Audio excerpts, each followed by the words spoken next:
Saudara, kita akan melanjutkan dengan 1 Yohanes pasal yang ke-5 ya, ayat 1 sampai 5. Mari kita buka firman Tuhan. 1 Yohanes 5 ayat 1 sampai 5 saya bacakan buat kita ya. Iman mengalahkan dunia. Setiap orang yang percaya bahwa Yesus adalah Kristus, lahir dari Allah, dan setiap orang yang mengasihi Dia yang melahirkan, mengasihi juga Dia yang lahir daripadanya. Inilah tandanya bahwa kita mengasihi anak-anak Allah, yaitu apabila kita mengasihi Allah serta melakukan perintah-perintahnya. Sebab inilah kasih Allah, yaitu bahwa kita menuruti perintah-perintahnya. Perintah-perintahnya itu tidak berat, sebab semua orang yang lahir dari Allah mengalahkan dunia. Dan inilah kemenangan yang mengalahkan dunia, iman kita. Siapakah yang mengalahkan dunia selain daripada dia yang percaya bahwa Yesus adalah anak Allah? Sudah sampai di sini dulu pembacaan firman Tuhan. Saudara, setiap orang yang hidup pasti memiliki kebutuhan atau keinginan. Ya, kalau orang sudah mati memang tidak ada apa-apa, tidak ada kebutuhan, keinginan ya.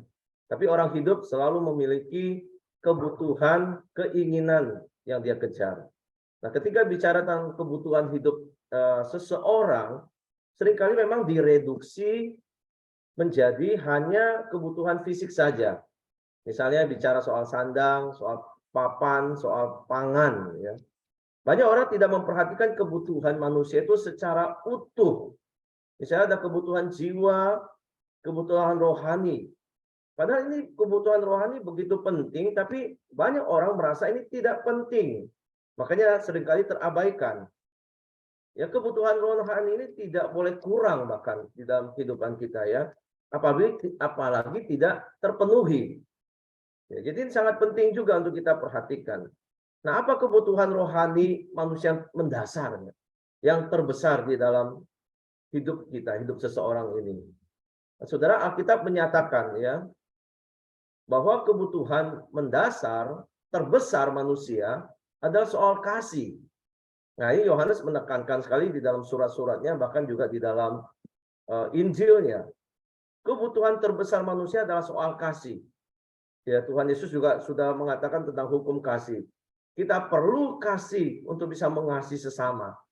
Dan untuk mengasihi sesama kita perlu untuk bisa mengasihi Allah. Jadi secara vertikal, secara horizontal sangat seimbang ditekankan. Meskipun zaman bisa berubah, zaman boleh berubah, tetapi kebutuhan manusia akan kasih ini tidak berubah dari zaman dulu sampai sekarang. Mengapa, saudara? Sebab kasih ini adalah solusi untuk permasalahan dosa di dalam dunia ini.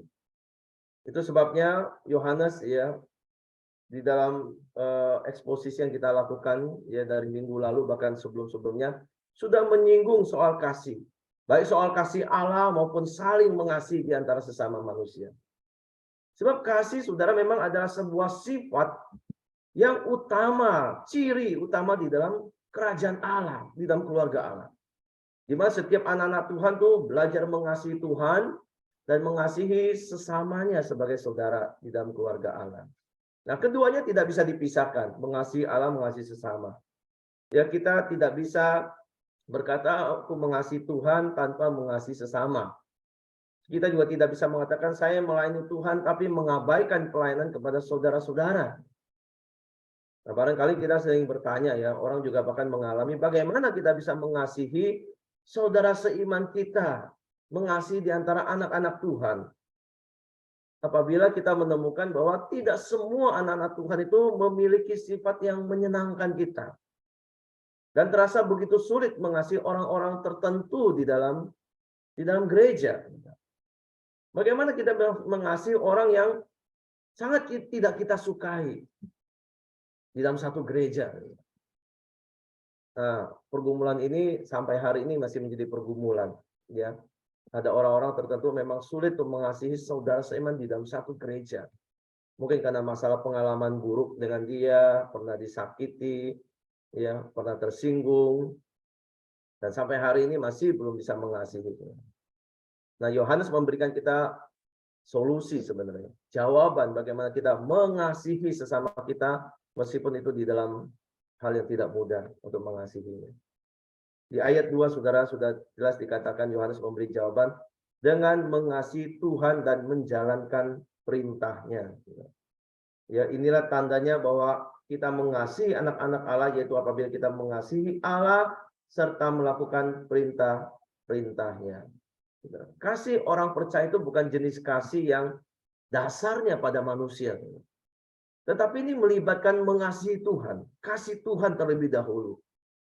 Jika kita masih kesulitan untuk mengasihi orang lain, maka pertanyaannya adalah, apakah kita sungguh-sungguh mengasihi Allah?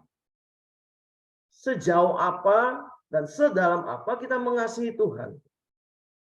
Kalau kita menemui kesulitan mengasihi sesama manusia, maka persoalannya di sini. Poinnya di sini, saudara.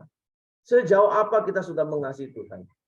Mungkin itu menjadi limitasi, menjadi batasan. Kita tidak bisa mengasihi orang yang sulit. Karena memang kasih kepada Allah itu belum dalam, saudara. Ya. Nah, poinnya di sini, saudara. Kita harus terus belajar mengasihi Tuhan lebih dan lebih lagi. Maka kita akan belajar untuk mengasihi saudara-saudara kita. Ya. Dan terus-menerus belajar melakukan perintah Tuhan lebih dan lebih lagi. Ya. Supaya kita itu mau taat kepada perintah Tuhan. Ada kasih kepada Allah, ada ketaatan untuk melakukan perintah, maka Roh Kudus akan menolong kita, saudara, dalam mengalahkan sisi gelap ini dalam diri kita, sisi yang sulit untuk mengasihi orang ini. Saudara, kasih yang Tuhan harapkan adalah kasih yang taat, ya, bukan kasih yang emosional, tapi kasih yang mengekspresikan Tuhan dan ketaatan di dalamnya. Tuhan Yesus sudah pernah mengatakan, jikalau kamu mengasihi aku, kamu akan menuruti segala apa yang aku perintahkan. Jadi jelas kasih dan perintah ini melengkapi satu sama lain. Bukan sesuatu yang berat, kata Yohanes. Bukan sesuatu yang saling memberatkan. Kasih Allah di dalam diri umatnya ini akan memberikan dorongan, keinginan, ya, untuk mengasihi dan menyenangkan Tuhan. Melakukan perintah Tuhan. Demikian juga kita waktu kita mengasihi orang-orang yang kita sayangi, saudara. Ada dorongan, ya, untuk bisa menyenangkan dia. Maka dengan penuh semangat, ya, kita anak-anak Tuhan ini akan menuruti perintah Tuhan, akan belajar mentaati perintah Tuhan ini, termasuk mengasihi, saling mengasihi di antara orang-orang yang sulit. Kalau kita melihat, saudara, kita akan mendapati orang-orang yang sungguh-sungguh mengasihi Tuhan, ya, hatinya begitu mengasihi Tuhan. Dan orang-orang ini secara otomatis sepertinya ringan mentaati perintah Tuhan. Baginya perintah Tuhan ini bukan sesuatu yang memberatkan dia. Ya, misalnya hari Minggu itu adalah diperintahkan untuk beribadah. Ingat dan kuduskanlah hari Sabat. Jika ada kasih kepada Allah, maka ini bukan hal yang berat. Langkah kaki itu terasa ringan. Penuh sukacita untuk melangkah ke rumah Tuhan beribadah. Karena memang mengasihi Tuhan dan akan melakukan perintah Tuhan. Misalnya juga ada perintah untuk berdoa. Kalau ada kasih kepada Tuhan, maka perintah ini juga bukan perintah yang berat. Tekunlah berdoa yang akan dilakukan dengan ringan, saudara. Ada sukacita waktu ikut doa bersama-sama. Ya, bahkan seperti pagi hari ini, saudara, ya. Meskipun tantangannya juga hari libur dan pagi, ya, orang berpikir nyaman untuk istirahat lebih lama, ya, untuk sedikit bermalas-malasan begitu. Tapi kalau ada kasih kepada Tuhan, saudara, ini bukan sesuatu yang berat juga untuk diatasi. Ya, akhirnya orang bisa menyangkal diri, menyangkal kenyamanan, dan akhirnya ikut bagian di dalam doa pagi bersama-sama. Kalau kita mengasihi Tuhan, maka perintah ini pun tidak berat untuk dilakukan. Seperti saudara-saudara yang sudah hadir pada hari ini di Zoom. Ya. Tidak berat, saudara. Tuhan tidak memberikan perintah yang berat buat kita lakukan. Tuhan minta kita mengasihi, dan kalau kita mengasihi, perintah itu bisa dilakukan dengan ringan. Poinnya adalah kita mengasihi Allah. Yesus berkata di dalam Matius 11 ayat 28, Marilah kepadaku semua yang letih dan lesu dan berbeban berat. Aku akan memberi kelegaan kepadamu. Pikulah kuk yang kupasang dan belajarlah kepadaku. Karena aku lemah lembut dan rendah hati. Dan jiwamu akan mendapat ketenangan. Perhatikan ayat berikut ini. Sebab kuk yang kupasang itu enak dan bebanku pun ringan. Kuk yang dipasang, bebanku pun ringan, saudara. Jadi bukan sesuatu beban berat untuk mengikut Tuhan, termasuk juga melakukan perintah Tuhan. Ya, sebenarnya waktu apabila kita melakukan perintah Tuhan, memahami perintah Tuhan dengan baik, kemudian kita taat, ya, mengikuti dengan benar, perintah Tuhan itu mendatangkan sukacita, kebebasan yang besar, bukan rasa takut atau penindasan, ya, atau rasa apa? Rasa kecil karena itu sesuatu yang tidak kita bisa lakukan. Tapi ini kalau kita ikuti dengan baik, ya, itu mendatangkan sukacita, bukan beban berat. Perintah Tuhan bukan beban berat. Mungkin manusia yang sepertinya membuatnya menjadi berat, ya. Misalnya ahli-ahli Taurat itu membuat hukum Taurat itu menjadi sulit, menjadi berat itu karena manusia. Ataupun ya iblis dengan cara yang licik membuat kita itu merasa perintah Tuhan itu berat untuk dilakukan. Hal lain, saudara, apa yang membuat perintah Tuhan itu berat untuk dilakukan? Yaitu ketika kita orang-orang yang masih mempertahankan ego, keinginan-keinginan daging, dan tidak bisa melepaskan kebiasaan dosa. Nah, di situ ada pergumulan, saudara. Pergumulan. Entah dipimpin oleh roh Tuhan atau dikuasai oleh kedagingan. Dan di situ terasa berat untuk melakukan firman Tuhan. Untuk mentaati yang benar itu nggak mudah. Ya. Karena masih ada ego, kebiasaan berdosa, keinginan daging yang dipertahankan. Misalnya seperti orang yang kecanduan, yang nggak bisa melepaskan kebiasaan-kebiasaan buruk, entah itu minum alkohol, ya, merokok atau kecanduan yang lain. Sudah dinasehatin untuk taat, misalnya, tinggalkan. Tapi terasa berat sekali, bukan? Mengapa? Karena memang dia masih mengikatkan diri di situ. Memilih menikmatinya. Meskipun dia tahu mungkin ada risikonya, tapi bagi dia belum alami. Jadi sulit bagi dia untuk bisa mentaati firman Tuhan, nasihat yang baik, karena dia sebenarnya masih menikmati. Tapi kalau sudah ada ancaman misalnya, ya, saya lihat satu anak muda itu sudah TBC, ya, dia hobinya juga merokok, minum-minum, tiba-tiba divonis TBC, ada flek di paru-paru, dia sekarat, gitu ya, di ICU, itu dia bisa langsung otomatis berhenti dari kecanduan. Sedrastis itu dia bisa menjadi orang yang mau dengar nasihat yang baik, akhirnya berhenti dari merokok. Saudara, kalau kita menyadari, saudara, ya, kalau kita mengasihi diri kita dan melihat hidup kita terancam, maka kita akan berhenti melakukan atau kebiasaan yang lama ini akan ditinggalkan. Jadi bukan sesuatu yang berat, bukan, kalau kita mempunyai satu kesadaran di situ. Ya. Nah, saudara, orang percaya bukan orang yang kalah dengan godaan dunia, dengan tawaran dunia. Ya. Ayat 4 sudah mengatakan kita ini bukan orang-orang yang kalah. Di ayat 4 dikatakan, sebab semua orang yang lahir dari Allah mengalahkan dunia. Dan inilah kemenangan yang mengalahkan dunia, yaitu iman kita. Kita orang-orang yang sudah lahir dari Allah, dilahirkan dari Allah ini, kita ini mengalahkan dunia serta godaan dan tawaran-tawaran dosa di dalamnya. Meskipun itu kuat, tapi kita bukan orang yang dikalahkan lagi. Nah, ketika kita dilahirkan kembali, pada saat itulah Allah memberi kita iman yang berkemenangan melalui Yesus Kristus. Di dalam iman, ya, dan oleh iman kita bersatu dengan Kristus karena kita memiliki roh yang lebih besar yang berdiam di dalam diri kita daripada roh dunia ini. Maka kemenangan itu sudah dijamin bahwa kita itu sampai bisa mengalahkan keinginan daging kita. Kita bisa mengalahkan godaan dunia. Kita bisa mengalahkan ya kebiasaan berdosa kita. Dan kita bisa mengalahkan keengganan kita untuk mentaati perintah Tuhan itu. Kita bisa mengalahkannya. Dan perintah Tuhan itu sekali lagi bukan perintah yang berat, saudara. Kita mengalahkan dunia ini bukan karena kehebatan kita, kekuatan kita, tapi karena iman kita. Iman kita.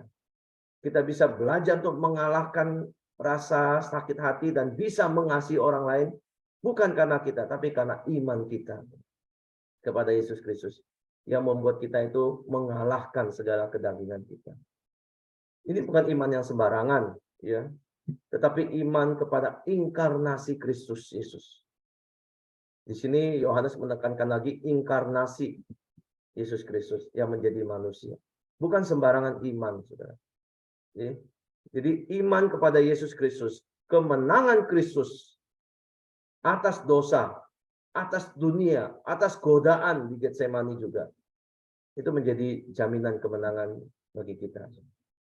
Jadi siapa yang mampu mengalahkan dunia, kata Yohanes, hanya dia yang percaya bahwa Yesus Kristus anak Allah yang menjadi manusia. Dia yang bisa mengalahkan dunia ini. Saudara, oleh sebab itu iman itu menjadi sarana, menjadi alat perlengkapan senjata rohani bagi kita. Iman itu mampu mengalahkan dunia dan segala dosa di dalamnya. Paulus sudah katakan di dalam Efesus 6 ayat 16, dalam segala keadaan, pergunakanlah perisai iman. Sebab dengan perisai itu kamu akan dapat memadamkan semua panah api dari si jahat. Termasuk dari dunia ini. Iman itu akan menolong kita. Menyucikan kita dari segala kedagingan kita. Memurnikan kita dari nafsu indrawi kita. Sehingga kita menjadi lebih murni dan lebih lembut. Dan belajar untuk lebih bisa mengasihi. Iman kepada orang Kristus itu membuat orang percaya ini menyadari bahwa kepuasan hidup ini bukan pada tawaran dunia, tetapi di dalam Allah. Di dalam Allah, maka dia boleh menikmatinya. Nah, seperti itulah teladan Kristus. Ya. Kristus yang mengalahkan dunia. Dia bukan memikirkan egonya, kenyamanannya, tapi demi mengasihi orang lain, mengasihi orang-orang berdosa, dia mentaati perintah Tuhan. Kristus mengalahkan dunia dengan kasihnya. Sudah, mari kita ikuti teladan Kristus ini ya. Karena iman kita yang kita miliki kepada Yesus Kristus ini adalah iman yang mengalahkan dunia. Mari kita ikuti teladan Kristus. Hidupi iman yang sudah Tuhan berikan ini. Dan hidup di dalam kemenangan iman ini. Kalau kita tidak sungguh-sungguh beriman kepada Tuhan, atau mengalahkan dunia dengan iman kita, maka dunia yang akan mengalahkan kita sampai hancur. Melalui perikop ini, bagian ini, Yohanes mengungkapkan kepada kita, saudara, ciri-ciri anak-anak Allah. Yaitu mereka yang memiliki iman dalam inkarnasi Yesus Kristus. Ini ciri anak-anak Tuhan. Memiliki iman yang mengalahkan dunia. Yang kedua adalah orang-orang yang mencintai Allah, mengasihi Allah dan mengasihi saudara-saudaranya. Kalau kita mengimani Kristus, maka kita juga mengikuti teladan Kristus yang bisa mengasihi orang-orang lain. Dan yang ketiga adalah ciri anak Tuhan adalah orang yang taat kepada perintah Tuhan. Mentaati perintah Tuhan. Ya, seperti yang diperintahkan dalam kitab suci. Adalah cara kita untuk mengasihi, saling mengasihi saudara seiman. Karena perintah Allah akan menunjukkan kepada kita cara yang benar, cara yang baik, yang tepat untuk berbuat baik kepada orang lain. Dan tentu kita percaya Roh Kudus juga berkarya, bekerja. Ya, Roh Kudus yang sama, yang mengajarkan kasih, akan mengajarkan ketaatan kepada kita. Saudara, mari kita hidupi iman kita ini. Ya, dalam ketaatan, dalam perintah untuk saling mengasihi antar sesama anak Tuhan. Kita bisa lakukan karena kita memiliki iman yang memberi kemenangan. Kita bisa melakukan perintah Tuhan, kita bisa mengasihi satu sama lain, termasuk yang sulit, karena kita memiliki iman yang inkarnasi. Iman kepada Yesus Kristus yang sudah lahir menjadi manusia. Itulah menjadi teladan kita, menjadi ukuran, menjadi standar kita. Biar iman kita terus bertumbuh, terus kuat, terus diteguhkan di dalam firman Tuhan. Mari kita berdoa.